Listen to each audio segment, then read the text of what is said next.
رمضان جدا ہونے کو ہے میرے مولا، اگر ابھی تک ہماری بخشش نہیں ہوئی تو اپنے کرم سے ہماری بخشش فرما۔ نبی پاک علیہ الصلوۃ والسلام سے یہ سوال ہوا بی بی عائشہ صدیقہ رضی اللہ تعالی عنہا نے کہ حضور میں لیلۃ القدر کو پالوں تو کیا پڑھوں؟ تو میرے آقا نے فرمایا پڑھو اللہم انک عفو کریم تحب العفو، حدیث میں الفاظ ہیں اللہم انک عفو تحب العفو فاعف عنی۔ دعا بڑی پیاری ہے، میسج بھی بڑا پیارا ہے اس میں۔ اللہم انک عفو، اے اللہ تو معافی کو پسند کر، تو معاف کرنے والا ہے۔ اللہم انک عفو، اے اللہ تو عفو ہے، معاف کرنے والا ہے۔ تحب العفو، معافی کو پسند کرتا ہے۔ فاعف عنی، اے اللہ مجھے بھی معاف کر دے۔ کیا پیارا انداز ہے، لیکن اس میں میسج کیا ہے؟ اللہ سے عرض کر رہے ہو کہ اللہ مجھے معاف کر دے، تو معافی کو پسند بھی کرتا ہے۔ کیا ہم نے اللہ کے بندوں کو معاف کر دیا؟ نہیں، ہم انتظار میں بیٹھے ہیں، بدلہ لیے بیٹھے ہیں، دشمنیاں پال کے بیٹھے ہیں، اور اللہ سے کہہ رہے ہیں اللہ مجھے سارے گناہ معاف کر دے۔ خود بتاؤ نا یہ کیسی معافی ہے؟ مزہ کیا ہے؟ اللہ سے عرض کریں مولا میں تو بندہ، میں چھوٹا سا انسان، لوگوں نے دل بھی دکھایا، زیادتیاں بھی کی، ظلم بھی کیے، اے اللہ میں نے سب کو معاف کر دیا، تو سب سے بڑا معاف کرنے والا ہے، اللہ تو بھی مجھے معاف کر دے۔ پھر دعا کتنی پیاری بن جائے گی۔ تو اگر ابھی تک دل میں دشمنیاں ہیں، رشتہ داریاں کاٹی ہوئی ہیں، تعلق توڑے ہوئے ہیں، تو معافی ان کو معاف کریں، تعلقات کو بحال کریں، پھر دعا مانگیں، انشاءاللہ رحمتوں کے دروازے کھل جائیں گے۔ اللہ آج کی رات ہم سب کی مغفرت فرمائے۔ کہ میرا رب چاہے نا تو ہم جیسے گناہگار کو بھی اپنا ولی بنا سکتا ہے۔ ہمیں اپنی دعاؤں میں ولایت بھی مانگنی چاہیے، ورنہ نارملی کوئی بندہ نہیں، نارملی لوگ دعا نہیں کرتے ہوتے یا اللہ مجھے اپنا ولی بنا لے۔ ہمیں واقعی شرم آتی ہے کہتے ہوئے یار میرے جیسا گناہگار، میرے جیسا بدکار، میں جناب اتنا اللہ کا نافرمان، میں کیسے ولی بن سکتا ہوں؟ لیکن میرا رب تو بنا سکتا ہے نا۔ ہم گناہگار ہیں، وہ تو کریم ہے نا، وہ سچی توبہ عطا کر کر جب اتنے بڑے بڑے مجرموں کو ولی بنا سکتا ہے تو میں بھی تو مانگوں تو صحیح اس سے۔ ولی کیا ہوتا ہے؟ ولی ہوتا ہے اللہ کا دوست۔ کیسے کیسے لوگ بدلے۔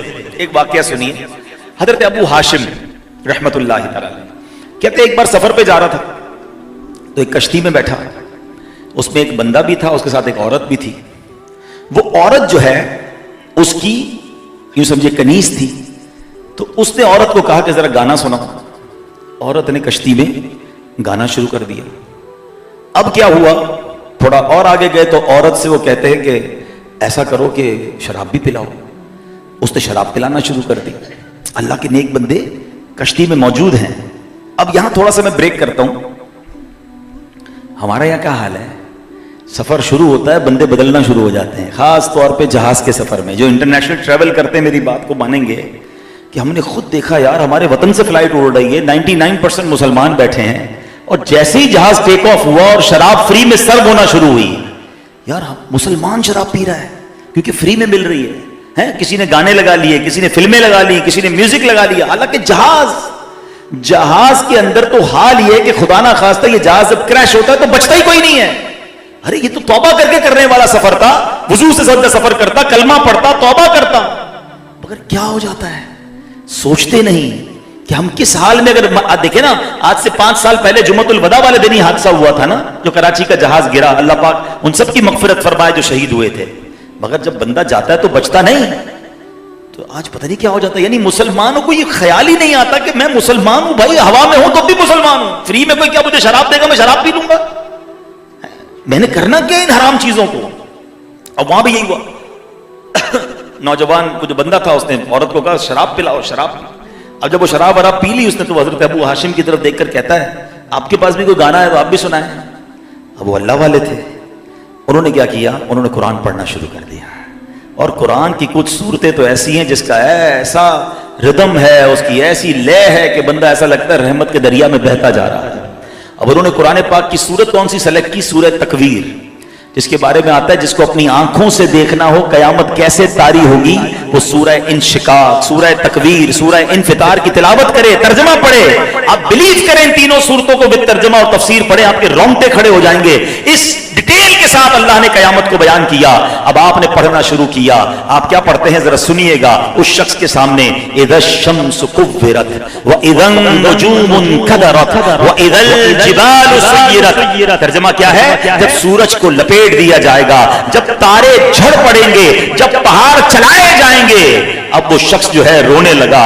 اب جب قرآن کی آیت پر آپ پہنچے وَإِذَا الصُّحُفُ نُشِرَتْ، اور جب نامہ اعمال کھولے جائیں گے، زارو کتار رونے لگا. اپنی کنیز کو کہتا ہے اللہ کی رضا کے لیے تم آزاد ہو. اپنی ساری شراب کشتی سے پانی میں بہائی. اب حضرت سے کہتا ہے حضور بڑے گناہ بڑی خطائیں، کیا میری بھی کوئی معافی ہو سکتی ہے؟ اللہ اکبر، اللہ والے تھے. قرآن کیسا یاد تھا، آپ نے قرآن سے ہی ریپلائی دیا ان اللہ یحب التوابین ویحب المتطہرین، بے شک اللہ بہت توبہ کرنے والوں سے محبت فرماتا ہے اور خوب صاف ستھرے رہنے والوں کو پسند فرماتا ہے. بس اس بندے نے یہ سنا اور سچی توبہ کر لی. اگر میں اور آپ بھی قرآن اس انداز سے پڑھنے والے بن جائیں، قرآن کہاں بگڑنے دے گا، قرآن کدھر جانے دے گا، باندھ کے رکھے گا قرآن انشاءاللہ ہمیں. مگر دوستی تو کرو نا قرآن سے. آج دوستی ہے تو موبائل فون سے ہے. کسی کا موبائل لے لو ایسا لگتا ہے اس کی سانس لے لی ہے. مسجد میں اگر لگا دے نا جیمر کہ جناب جو مسجد میں آئے گا اس کا موبائل نہیں چلے گا، آدھے ہو جائیں گے. یعنی بھائی آدھا گھنٹہ بیان میں موبائل کے بغیر کیسے جائیں گے؟ یعنی موبائل ایسا لگتا ہے ہمارا کوئی آکسیجن لے لیتا ہے. یہ جتنے سافٹ ویئر آپ اور میں روز سینکڑوں بار آن کرتے ہیں نا، جب قبر میں جائیں گے تو سارے آف لائن ہو جائیں گے. ہو سکتا ہے کچھ دوست ڈھونڈنے کو بھی نکلیں کہ یار 2 دن ہو گئے واٹس ایپ آن لائن نہیں ہو رہا، فیس بک پہ کوئی پوسٹ نہیں ڈالی ہے، not on line from last 2-3 days. Check تو کرو بندہ کدھر گیا، یہ تو ہر وقت آن لائن ہوتا تھا. تو تھوڑے 2-3 دن بعد جواب ملے گا بندہ ہی آف لائن ہو گیا ہے، بندہ قبر میں چلا گیا اس لیے آن لائن نہیں ہو رہا. جب میں اور آپ قبر میں جائیں گے نا سارے سافٹ ویئر آف لائن. مگر آپ کو پتا ہے قرآن قبر میں بھی آن لائن ہوگا. میں نہیں کہہ رہا، حدیث پاک کا مضمون ہے. جو روزانہ رات کو سورہ ملک پڑھ لے، یہ سورہ ملک اسے عذاب قبر سے بچائے گی. قبر میں آ کر وہ سورت بچائے گی. قرآن محشر کے دن کیسے آن لائن ہوگا؟ سنو، نبی پاک علیہ الصلوۃ والسلام فرماتے جس کا مضمون ہے جو بندہ دن اور رات قرآن پڑھے، اس کے حلال کو حلال جانے، اس کے حرام کو حرام جانتا ہو، اللہ عز و جل فرشتوں کا اس کو ساتھی بنا دیتا ہے. جب قیامت کا دن ہوگا اب قرآن اللہ کی بارگاہ میں دلائل پیش کرے گا. لوگ کہتے ہیں نا یار میرا مقدمہ میں جیت جاؤں گا، بڑا کمال کا وکیل کیا ہے، بڑا مہنگا وکیل کیا ہے. آؤ میں بتاتا ہوں، قرآن کو اگر اپنا وکیل بنانا ہے، اللہ کی بارگاہ میں سفارشی بنانا ہے، اللہ کے حبیب علیہ الصلوۃ والسلام فرماتے ہیں، حدیث کا مضمون ہے قرآن اللہ کی بارگاہ میں دلائل دے گا. اے اللہ، دنیا میں جب بھی کوئی بندہ کام کرتا تھا نا اس کو اجرت ملتی تھی. اے اللہ، اے کریم، فلاں شخص دن اور رات میں میری تلاوت کرتا تھا، حلال کو حلال جانتا تھا، حرام کو حرام جانتا تھا. اے اللہ اس کی اجرت عطا فرما، اس کو اجر عطا فرما. اللہ کریم بندے کو کرامت کا لباس پہنائے گا، تاج شاہی پہنائے گا. بندے سے نہیں پوچھے گا، اللہ قرآن سے پوچھے گا حل ردیتا، اے قرآن تو راضی ہے؟ قرآن کہے گا مولا کچھ اور بھی عطا فرما دے. اے اللہ اس بندے کو اور عطا فرما. سبحان اللہ، اس بندے کو بادشاہت، اور فرمایا اس بندے کو بادشاہت کے ساتھ جنت عطا کر دی جائے گی. اللہ قرآن سے پوچھے گا حل ردیتا، اے قرآن اب تو راضی ہے؟ قرآن کہے گا ہاں میرے مولا اب میں راضی. مبارک ہو اسے جو صبح و شام قرآن پڑھتے ہیں. نیت کر لو نا، یہ حدیث سن لی نا کہ روزانہ دیکھیں ہم آفس جاتے ہیں، اسکول جاتے ہیں، کاروبار پہ جاتے ہیں، نارملی ہم شاور لے کر جاتے ہیں، وضو ہوتا ہے، ٹھیک ہے نا، اور نہیں ہے تو چلیں آج سے کرنا شروع کر دیں اور کچھ نہ کچھ جاتے جاتے قرآن کھول لیں. اللہ توفیق دے تو سورہ یاسین پڑھ لیں، 4-6 آیتیں پڑھ لیں، 10 آیتیں پڑھ لیں اور قرآن کو چومیں. مجھے اچھی طرح یاد ہے ہمارے نگران شورا نے ایک بڑا کمال کا کام کیا. ایک بہت بڑی شخصیت دوسرے ملک میں رہتے، ان سے پوچھا آپ قرآن روز پڑھتے ہیں؟ کہتے نہیں. تو آئی صاحب نے ان کو کہا ایسا کریں روز آفس پہ جایا کریں نا، صبح صبح شاور تو لیتے ہیں کہاں، بالکل، تو کہ جاتے تھے قرآن کو چوم کے جایا کریں. اچھا میں سوچنے لگا یار قرآن پڑھنے کا کہا نہیں، صرف چومنے کا کہا. تھوڑے دنوں بعد اس شخصیت نے بتایا، کہا یار آپ نے کمال کا فارمولہ دیا. میں 3-4 دن تو چوم کے گیا، پھر سوچا یار بغیر پڑھے جا رہا ہوں، تو اب میں روز کچھ نہ کچھ پڑھنے لگ گیا. قرآن کی اپنی اٹریکشن ہے. آپ قرآن کو ہاتھ تو لگاؤ، پڑھ لو، قرآن کو دوستی تو کرو نا. چلے آپ 2-3 آیتوں سے صبح کریں. حدیث میں کیا فرمایا؟ دن اور رات میں قرآن پڑھنے والا قرآن وکیل بن جائے گا، قرآن اللہ سے بخشش کروائے گا. اور سبحان اللہ رات کو سورہ ملک پڑھ لیا کریں. اگر میں اور آپ یہ فارمولہ بنا لینا کہ میں دن میں آفس، کاروبار، گھر سے نکلنے سے پہلے کچھ نہ کچھ قرآن پڑھوں گا اور رات سونے سے پہلے کچھ نہ کچھ قرآن پڑھوں گا، انشاءاللہ قرآن سے دوستی ہو جائے گی. اور پھر قرآن کو سمجھنا شروع کریں. تلاوت اپنی جگہ، انڈرسٹینڈنگ آف قرآن، ایک ایک آیت میں خزانے ہیں، ایک ایک آیت میں کیا کیا نہیں ہے. میں نے ایک بڑی پیاری بات پڑھی سوشل میڈیا پہ، کسی نے لکھا، بڑی پیاری بات لگی مجھے. اچھی باتیں اچھی ہوتی ہیں لیکن لوگ الٹی سیدھی باتیں بھی پڑھ رہے ہوتے ہیں. اس نے لکھا کہ جناب دنیا میں ایسی بہت ساری چیزیں ہیں جس کا نام لو تو منہ میں پانی آ جاتا ہے، یعنی اس کے نام میں امپیکٹ ہے. آپ کی باڈی پر وہ امپیکٹ کر رہا ہوتا ہے. فرمایا جب دنیا کی چیزوں کے نام میں اتنا امپیکٹ ہے تو جو اللہ اللہ اللہ کرتا رہے, تلاوت قرآن کرے, بے شک وہ پڑھتا رہے گا, اس کے دل میں نور داخل ہو جائے. صرف نام الہی میں کیا کیا امپیکٹ موجود ہے اور کیا کیا برکتیں ملتی ہیں. اور پھر جو انڈرسٹینڈ کرے, آپ اگر ڈیپتھ آف قرآن سمجھنا چاہیں نا تو قرآن سے پوچھیں. قرآن کہتا ہے اگر ہم اس قرآن کو کسی پہاڑ پر نازل کرتے تو پہاڑ خشیت الہی کی وجہ سے ریزہ ریزہ ہو جاتا. پھر کون سی جگہ باقی بچی؟ نبی پاک کے دل اقدس کو اللہ نے یہ طاقت دی اور سینہ مصطفیٰ پر قرآن کو نازل کیا گیا. قرآن کی اپنی ہیبت ہے, قرآن کی اپنی طاقت ہے. 2 4 6 آیتیں پڑھ کر سمجھنے لگو گے, آپ فیل کریں گے کہ اندر کچھ داخل ہو رہا ہے, نور داخل ہو رہا ہے, برکتیں مل رہی ہیں. تو چلے پہلی نیت یہ ہو گئی کہ رمضان کا تحفہ کیا لینا ہے کہ انشاءاللہ روز قرآن پڑھیں گے انشاءاللہ. اب دوسرا تحفہ قرآن رمضان کا, جو ماشاءاللہ 5 وقت ہم نے نماز پڑھی ہے. میں نمازیوں سے بات کر رہا ہوں. ماشاءاللہ مجھے بہت حسن ظن ہے کہ آپ میں سے کسی کی رمضان میں کوئی نماز قضا نہیں ہوئی ہوگی ماشاءاللہ. اب میرا سوال یہ ہے کہ نماز جیسی رمضان جاتا ہے تو نماز قضا کیوں ہونا شروع ہو جاتی ہیں؟ یعنی ہم زبان سے نہیں کہہ رہے, میرا جملہ سخت ہے لیکن میں کہتا بھی اسی لیے ہوں, ہر جگہ ہی روزانہ بیان میں جملہ سب جگہ کہہ رہا ہوں کہ شاید کسی کے دل پہ چوٹ لگ جائے. اور ماشاءاللہ مجھے کچھ فیڈ بیک بھی آیا ایسا کہ لوگ سمجھ رہے ہیں. تھوڑا سخت جملہ ہے, ہم کہتے نہیں ہیں زبان سے لیکن پریکٹیکلی یہ میسج نہیں جا رہا کہ اے اللہ جب تک شیطان بند ہے نا, جب تک ہم نے تیری ماننی ہے, اور جیسے ہی شیطان چھوٹ جائے گا ہم نے پھر شیطان کی ماننی, تیری نہیں ماننی. کیسی بے وفائی ہے یہ, ہے نا غلط بات. آپ میں سے ہو سکتا ہے کوئی کہے بھائی ایسا کون کہتا ہے, کوئی بھی نہیں کہتا, بالکل کوئی زبان سے نہیں کہتا, مگر پریکٹیکلی یہ نہیں کہہ رہا ہوتا. مثال دیتا ہوں, کل ستار مسجد میں انشاءاللہ مغرب کی نماز میں نمازی زبردست ہوں گے انشاءاللہ. اور اگر مغرب کے بعد اعلان ہو جائے کہ چاند نظر آ گیا ہے, عشاء میں لوگ آئیں گے اترے؟ نارملی نہیں آتے. یار ایسا کیا ہو گیا کہ چاند دکھا اور میری عشاء ختم, میرا مسجد سے تعلق ہی ختم. اچھا عید والے دن کیا ہوتا ہے؟ عید کے دن عید کی نماز پڑھنا کیا ہے؟ واجب. کیا ہے؟ ذرا بل کے دہرائیے کیا ہے؟ اور فرض فجر کی نماز پڑھنا کیا ہے؟ فرض کی اہمیت زیادہ یا واجب کی اہمیت زیادہ؟ مگر لاکھوں لوگوں کی عید والے دن فجر کی نماز قضا ہوتی ہے. یعنی کمال ہے یار, ایک دن پہلے یہ وہی بندہ تھا جو پوری رمضان فجر پڑھتا رہا اور عید والے دن فجر قضا ہو گئی. یعنی پہلے دن ہی شیطان مجھ سے کھیل گیا اور میں شیطان کی باتوں میں آ گیا. اس سے بڑی بے وفائی کیا ہے کہ میرے رب نے پورا مہینہ مجھ پر رحمتیں برسائیں. ارے ہمیں مقابلے کے لیے تیار کیا گیا ہے. آؤ میں بتاتا ہوں قرآن کیا کہتا ہے. قرآن سے دوستی لگاتے ہیں نا, اور معاف کیجیے گا شیطان سے جو لوگ دوستی لگاتے ہیں, جو معاذ اللہ شیطان کی بات میں آ جاتے ہیں, آج سنو اللہ کا پیارا کلام ہمیں کیا کہتا ہے. شیطان سے دور رہیے. اللہ فرماتا ان الشیطان لکم عدو فاتخذوہ عدوا, بے شک شیطان تمہارا دشمن ہے, تم بھی اسے دشمن سمجھو. دشمنی کرنی ہے اس سے. اللہ سے دوستی کے لیے شیطان سے دشمنی کرنی ہوگی. یہ نہیں ہو سکتا کہ شیطان سے بھی دوستی اللہ سے بھی دوستی, یہ نہیں ہو سکتا. یا تو شیطان کا کوئی دوست ہے یا رحمان کا کوئی دوست ہے. فیصلہ آپ کریں میں کس کا دوست ہوں. پتہ نہیں کیا ہو جاتا ہے لوگوں کو, چاند نظر آتا ہے اور جناب ایسے غائب ہوتے ہیں. ایسا مت کرو, بلکہ شیطان ایسا لگتا ہے مسلمانوں کے کان پکڑ لیتا ہے, جدھر لے کے چل رہا ہے ادھر بندہ جا رہا ہے. اور یہ عید کے 3 دن بڑے امپورٹنٹ ہیں پیارے اسلامی بھائیوں, یاد رکھیے گا. جیسے ہی چاند نظر آئے گا شیطان رہا ہوگا نا, اپنی پوری فوج کے ساتھ مسلمانوں پر حملہ کرتا ہے کہ 3 دن میں ان کی ساری رحمت, ان کے اوپر جو ساری جو ہے نا وہ عبادت کے جو نور ہے اور جو دل میں روحانیت ہے سب برباد کر دو. اور ہو جاتا ہے ایسا, 3 دن تک نظر ہی نہیں آتا کوئی مسجد میں. اور یہ 3 دن میں جو میں آپ کو فارمولا بتا رہا ہوں, جس نے نیت کی ہے نا میں نماز نہیں چھوڑوں گا, وہ لازم سمجھ لے کہ میں نے 3 دن ساری نمازیں باجماعت پڑھنی ہے. اور جو یہ کر گیا نا, یہ طوفان آئے گا, یاد رکھنا ایک طوفان آتا ہے, جو اس طوفان سے بچ کر گزر گیا اب انشاءاللہ کنٹینیو ہو جائے گا, کیونکہ اس نے عید کے دن پڑھ لیے نا, بعد میں تو ویسے ہی لائف روٹین میں آ جائے گی. لوگ جاب پہ چلے جائیں گے, کاروبار شروع ہو جائیں گے, اسکول کالج شروع ہو جائیں گے, ایوری بڈی بیکم ان روٹین. لیکن جو 3 دن نمازیں قضا کر گیا نا, پھر ہوتا کیا, اس کی ہمت ہی نہیں ہوتی. شیطان کہتا اب 3 دن تو نہیں پڑھی, بعد میں پڑھ لیں گے, اگلے جمعے سے پڑھیں گے. اس کی روٹین بریک اپ ہو جاتی ہے. بریک اپ نہیں ہونے دینا.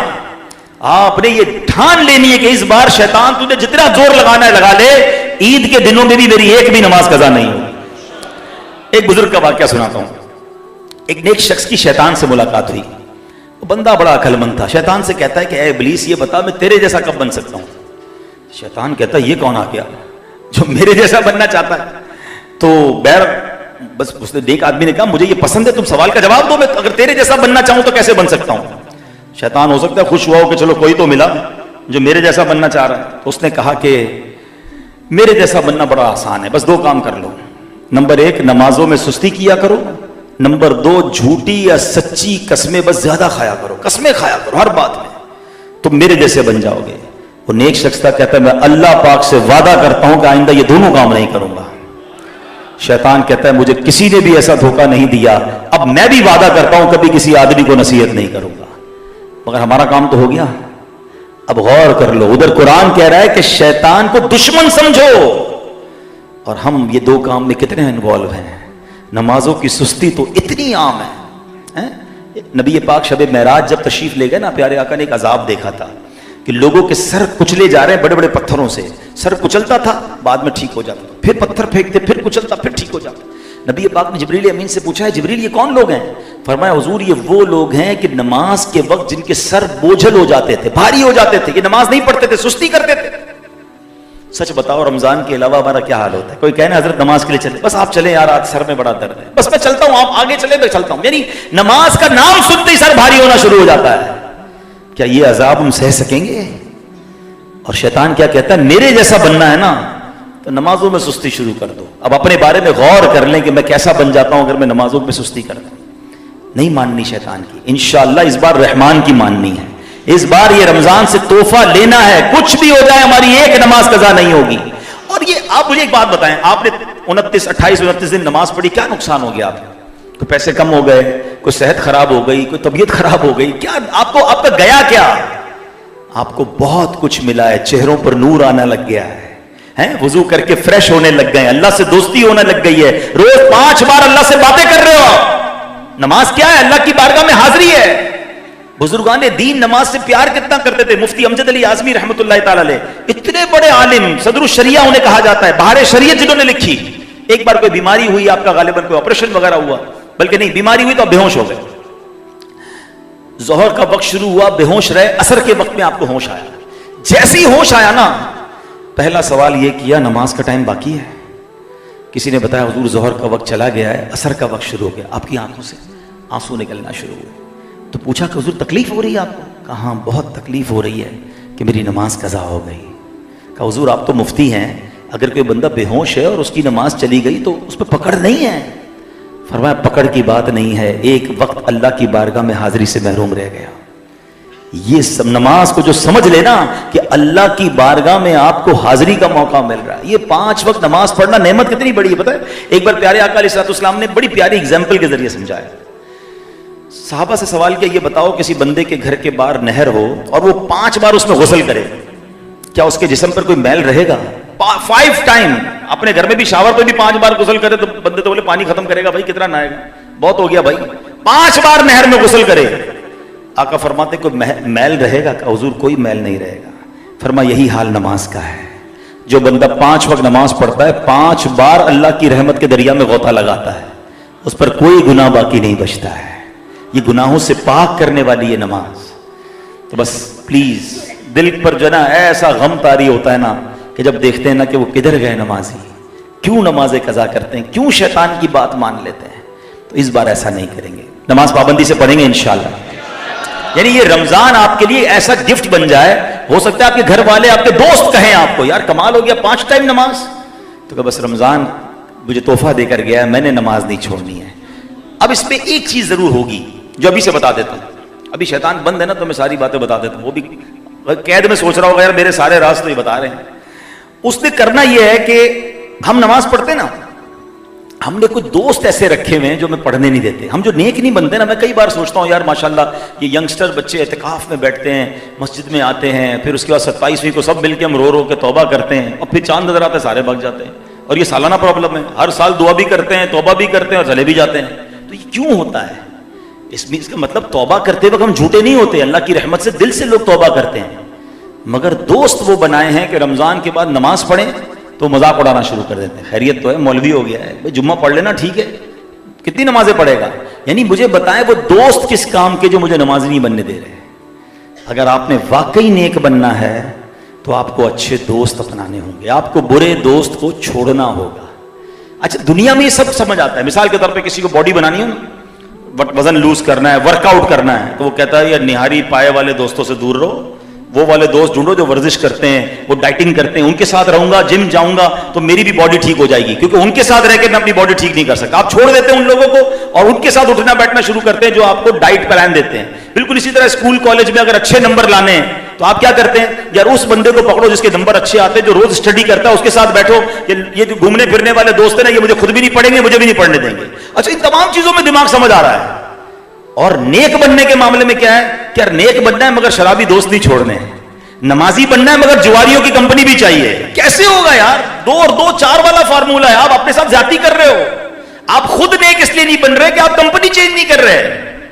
آپ نیک دوست اپنا لیں جن کو دیکھ کر آپ کو نماز پڑھنے کا جی چاہے. روایتوں میں آتا ہے دوست وہ ہوتا ہے جس کو دیکھ کر خدا یاد آ جائے. یار ایک تو دوست ایسا بنا لو نا کہ جس کو دیکھوں تو مجھے خدا یاد آ جائے. ہم نے دوست کیسے بنائے؟ جس کو دیکھ کر سنیما یاد آتا ہے, جس کو دیکھ کر ہمیشہ کو الٹا ہی کام یاد آتا ہے, اس کے پاس ہمیشہ کو الٹا ہی فارمولا ہوتا ہے. ہم جا کے بڑے مزے آ رہے ہیں, الٹی چیزیں جب بتاتا ہے ہم موج کر رہے ہیں. نمازیں قضا نہیں ہوں گی تو کیا ہوگا؟ ناموست بھی تو ہے نا. پلیز اچھے دوست ڈھونڈیں. اب آپ بولیں یار ایسے پرفتن دور میں دوست کہاں اچھے ملیں گے؟ ہے نا دعوت اسلامی کا ماحول, ایک سے ایک ماشاءاللہ ہیرے ہیں. ان کے قریب ہوں تو نماز پڑھنے کو جی چاہتا ہے, عشق رسول ملتا ہے, خوف خدا ملتا ہے. قافلوں میں جائیں بہت سارے دوست بن جائیں گے. بننا چاہیں تو آپ بولے میں گھر میں رہوں میرا وزن کم ہو جائے. بھائی آپ جم جاتے ہیں یا واک کرتے ہیں, دوڑ لگاتے ہیں, اپنا وزن کم کرنے کی کوشش کرتے ہیں, گھر بیٹھے بیٹھے دعا کرتے ہو جاتا ہے. اللہ چاہے تو سب کرنے پہ قادر ہے, مگر اسباب بھی تو ہے نا. نیک بننا ہے تو تھوڑی تو اسٹرگل کریں, تھوڑی تو کوشش کریں, پھر دیکھیں اللہ کریم کیسے رحمت کی نظر فرماتا ہے. تو یہ آپ نے ضرور کرنا ہے انشاءاللہ. دوسرا اب انشاءاللہ کل رات ہو سکتا ہے کہ چاند نظر آ جائے. یہ جب بھی پرسوں کل رات ہوگی یا پرسوں رات, یہ ہے لیلۃ الجائزہ. یہ رمضان کے بعد بڑی امپورٹنٹ نائٹ ہے لیلۃ الجائزہ. جائزہ کہتے ہیں انعام کی رات. یہ ساری رات انعامات کی رات ہے. ایک حدیث ہے جس کا مضمون ہے اللہ فرشتوں سے پوچھتا ہے. اب فرشتے اللہ سے پوچھتے ہیں اے اللہ ان مزدوروں کا کیا فیصلہ ہوا جنہوں نے اپنی مزدوری پوری کی؟ ہمارے بارے میں سوال کرتے ہیں اللہ سے. اللہ فرماتا ہے فرشتوں گواہ ہو جاؤ میں نے ان سب کی بخشش فرما دی. اللہ فرشتے کہتے ہیں یا اللہ وہ لیلۃ القدر کی رات؟ فرمایا نہیں وہ لیلۃ الجائزہ. حدیث کا مضمون ہے کہ وہ لیلۃ, صحابہ کرام کہتے ہیں حضور یہ جو رات بخشش والی ہے کہ اللہ پورے رمضان میں جتنے لوگوں کو بخشتا ہے اس کے برابر اس رات میں بخشتا ہے. کون سی رات؟ کیا وہ لیلۃ القدر ہے؟ فرمایا وہ رمضان کی آخری رات ہے جو عید الفطر سے پہلے والی رات ہے, خاص رات. اور اس رات کیا ہوتا ہے؟ چاند دکھتے ہی بازار فل, بلکہ بازار تو آج بھی فل ہے. میں آج تیسرا بیان کرنے آیا ہوں, مجھے پتا ہے میرا کیا حال ہوا ہے شہر کراچی میں. ہر طرف ٹریفک ہے, پبلک روڈوں پہ ہے. وہ جناب شاپنگ سینٹر آباد ہے. میں سوچتا رہا یار آج تو تاک رات ہے, یہ تو مسجد میں گزارنے والی رات تھی. عورتیں مرد سب مل کر عجیب طوفان مچا ہوا. کل پتہ نہیں چاند کے بعد کیا کرنا ہے لوگوں نے. یہ لیلۃ الجائزہ اللہ کو راضی کرنے والی رات ہے. آپ اگر زیادہ عبادت نہیں کر سکتے نا تو سو جانا, غلط جگہ پر مت جانا جہاں آنکھیں حرام دیکھیں, جہاں کان میوزک. ابھی سے میوزک چلنا شروع ہو گئے ہیں کئی شاپنگ سینٹر کے باہر. میں سوچ رہا تھا یار ان کو شرم نہیں آتی اپنا مال بیچنے کے لیے تاک رات کو آپ میوزک اور گانے بجا رہے ہو. یار کیا کرو گے؟ تھوڑے کیا میوزک دیکھ کر گھاک آئیں گے؟ مگر نہیں ہے, دل میں قدر ہی نہیں ہے رمضان کے حوالے سے. بھائی عید آ رہی ہے, بھائی عید یعنی اچھا چلے میں آخری بات کر لوں بس, وہ بھی دل کے درد کی باتیں, وہی والی بات کرتا بار بار. ہو سکتا ہے کچھ لوگ میرا بیان روز سن رہے ہو کہ یار عبدالحبیب بھائی روز ہی ایک بات کرتے ہیں. میں اسی لیے ہر جگہ جا کے ایک بات کر رہا ہوں.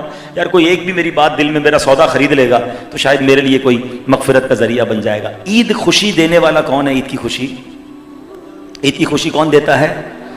ایک سوال کرنا چاہتا ہوں, یہ کیسی خوشی ہے کہ میں راضی, میرے گھر والے راضی, میرے دوست راضی اور خوشی دینے والا رب ناراض؟ یہ خوشی بنتی ہے؟ سچ بتاؤ یار. دنیا میں کیا ہوتا ہے, مجھے کوئی تحفہ دے میں شکریہ ادا کرتا ہوں, یار یہ ناراض نہیں ہونا چاہیے. مجھے کوئی نوکری دلا دے میں اس کا خیال کرتا ہوں, کوئی قرضہ دے دے تو ہمیشہ خیال رکھتا ہوں یار اس نے مشکل وقت میں ساتھ دے. دنیا میں جو میرے ساتھ اچھا برتاؤ کرے میں اس کا شکریہ بھی ادا کرتا ہوں, اس کو راضی کرتا ہوں, اور ہونا بھی یہی چاہیے. مگر میرا رب جب مجھے خوشی دیتا ہے, نارملی کیا ہوتا ہے, شیطان نے ایسی کمال کی خطرناک پلاننگ کی ہوئی ہمارے ساتھ, ایک لگتا ہے سافٹ ویئر انسٹال کر دیا دماغ میں کہ جب خوشی منانی ہے تب رب کو ناراض کرنا. Whenever we try to celebrate something, جب بھی خوشی مناتے ہیں نا, آپ لسٹ اٹھائیں اپنی خوشیوں کی. عید کے دن خوشی اللہ نے دی, اللہ کو ناراض کرتے ہیں. اچھا جناب، اس کے بعد بچہ پیدا ہوا، اللہ کی کتنی بڑی نعمت ہے. برتھ ڈے کریں گے، کوئی منع نہیں برتھ ڈے کرنا، کیجیے، کون منع کرتا ہے، اچھے طریقے سے کیجیے. کیک کاٹنا ہے کیک کاٹیے، کھانا کھلانا ہے کھانا کھلائیے، آپ تحفہ لیجیے تحفہ دیجیے، نو پرابلم. اسلام انجوائمنٹ کو منع نہیں کرتا، خوشیوں کو منع نہیں کرتا، مگر اس برتھ ڈے میں کوئی ایسا کام کرنا ہے جس میں اللہ ناراض ہو جائے. کوئی میوزک ڈالے گا، کوئی ناچ گانے ڈالے گا، کوئی ڈھول تماشے ڈالے گا. اچھا یہ بچہ بڑا ہو گیا، اس کی شادی کرنی ہے، کتنی بڑی نعمت ہے شادی، مگر اللہ اکبر، شادی میں تو ایسا لگتا ہے مقابلہ چل رہا ہے، کون زیادہ اللہ کو ناراض کرے گا، کون زیادہ حرام کام کرے گا. اور آگے چلیں، اللہ نے نیا گھر دیا، نئے گھر کی اوپننگ پارٹی کی، دوستوں کی، اللہ نے نیا گھر دیا، اللہ کو ناراض کیا. نیا کاروبار، اوپننگ سیریمنی جناب میری بزنس کی، آئیے گا ذرا، آپ کی دعوت ہے. بندہ جائے تو اوپننگ میں ناچ رہے ہیں لوگ، گانے باجے ڈھول تماشے. اللہ اکبر. شاید یہ بات ہی سمجھ نہیں آ رہی کہ ہمارے ساتھ گیم کیا ہو رہی ہے. اچھا پھر لوگ آتے ہیں کہتے ہیں نئے گھر بھی لیا، بڑا اچھا گھر بنایا، سکون ہی نہیں ہے گھر میں. کاروبار شروع کیا، اتنے ارمانوں سے کیا، کاروبار ہی بیٹھ گیا. بچوں کی شادی کی، لاکھوں کروڑوں روپے خرچ کیے، بچے شادی کے بعد خوشی نہیں ہے، میری بچی کی اولاد ہی نہیں ہو رہی ہے. مولانا صاحب دعا کریں، لڑائی جھگڑے بہت ہے سسرال میں. اللہ کے بندوں، تم نے اپنی خوشیوں میں اللہ کو ناراض کتنا کیا. یہ کدھر عقل مر گئی تھی کہ جو دے رہا ہے اسی کو ناراض کر رہے ہو. بھائی اللہ کریم خوشیاں دینے والا بھی ہے اور وہ خوشیاں واپس بھی لے سکتا ہے، اسی نعمت کو عذاب بھی وہی بنا سکتا ہے. آج ایک نیت کر جاؤ میرے نوجوانوں، یہ نوجوانوں بالخصوص میں آپ سے بات کر رہا ہوں جن کے بھی شادیاں ہونا باقی ہیں. سٹینڈ آپ لو، اور اگر میری بات سمجھ آتی ہے تو میری بات مانو کہ آج کے بعد میں ایسی خوشی مناؤں گا کہ میں بھی خوش، میرے والدین، میرے بچے، میری فیملی بھی خوش، اور خوشی دینے والا میرا رب بھی مجھ سے راضی. آپ بلیو کرو، جس دن آپ نے ایسے خوشیاں منانا شروع کی نا، آپ کی خوشیاں ملٹی پلائی ہونا شروع ہو جائیں گی. اور یہ میں نہیں کہہ رہا، قرآن فرماتا ہے لَإِن شَكَرْتُمْ لَأَزِيدَنَّكُمْ، تم میرا شکر ادا کرو میں تمہیں اور عطا کروں گا. اللہ گھر دے، شکر ادا کرے، اللہ گھر میں برکت ڈال دے گا. اللہ اولاد دے، شکر ادا کرے، اللہ اولاد کو نیک بنا دے گا.